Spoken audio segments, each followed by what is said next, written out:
আচ্ছা ভাইয়া, তোমাকে যদি বলা হয় যে একটা বৃত্তের কেন্দ্রস্থ কোণ দিয়ে দিল, সেখান থেকে বৃত্তস্থ কোণ যদি নির্ণয় করতে বলা হয়, তাহলে কিভাবে মাত্র 10 সেকেন্ডে এই এমসিকিউ গুলো সলভ করবা?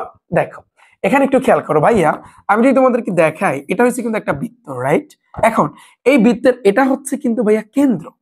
হ্যাঁ, এখন আমি যদি এইভাবে দেই বিষয়টা, দেখো তো এই যে এইখানে একটা কোণ হবে না, এটার নাম কি জানো? এটার নাম হচ্ছে কিন্তু ভাইয়া কেন্দ্রস্থ কোণ। কি কোণ ভাইয়া?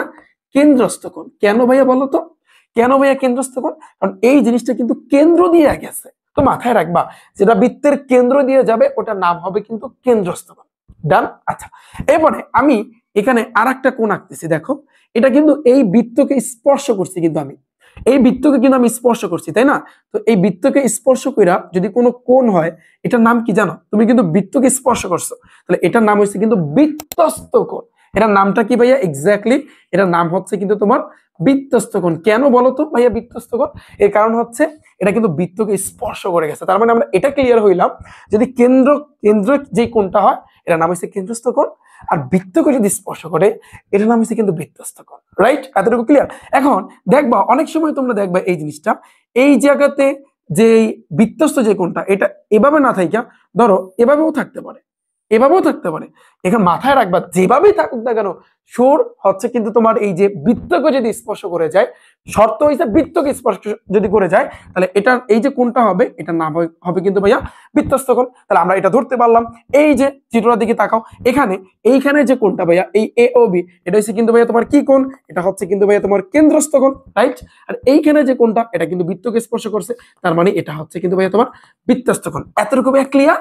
আচ্ছা, তো এই কনসেপ্টটা যদি তোমাদের ক্লিয়ার হয়, তো একটা লাইন আছে ভাইয়া, সেটা হচ্ছে বৃত্তের কেন্দ্রস্থ কোণ বৃত্তস্থ কোণের দ্বিগুণ। এটা মাথায় রাখবা যে বৃত্তের যে কেন্দ্রস্থ কোণ, কেন্দ্রস্থ যে কোণটা, এই কোণটা বৃত্তস্থ কোণের দ্বিগুণ। তাহলে বৃত্তস্থ কোণের দ্বিগুণ ভাইয়া, এই জিনিসটা খেয়াল করো।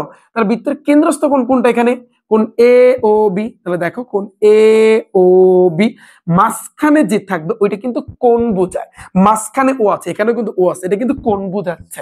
তাহলে বৃত্তের কেন্দ্রস্থ কোণ, এই লিখলাম কেন্দ্রস্থ কোণ, সমান সমান দাও। এবার এসে কিন্তু ভাইয়া বৃত্তস্থ কোণ। বৃত্তস্থ কোণ কোনটা? এ সি বি, কারণ ওই যে বৃত্তকে স্পর্শ করে গেছে, তাহলে কোণ এ সি বি। তাহলে এটা হচ্ছে কিন্তু বৃত্তস্থ কোণ। কোণের যদি র থাকে, এর যদি জিনিসটা থাকে, তার মানে ভাইয়া তোমার গুণ দিতে হবে দ্বিগুণ। দ্বিগুণ মানে কি ভাইয়া? এই যে স্পষ্ট করে বলে দিচ্ছে দ্বিগুণ, তোমাকে 2 গুণ করতে বলছে, তাহলে এই আমি 2 গুণ করে দিলাম, বাস। তাহলে এখন তোমাকে কি বলছে ভাইয়া?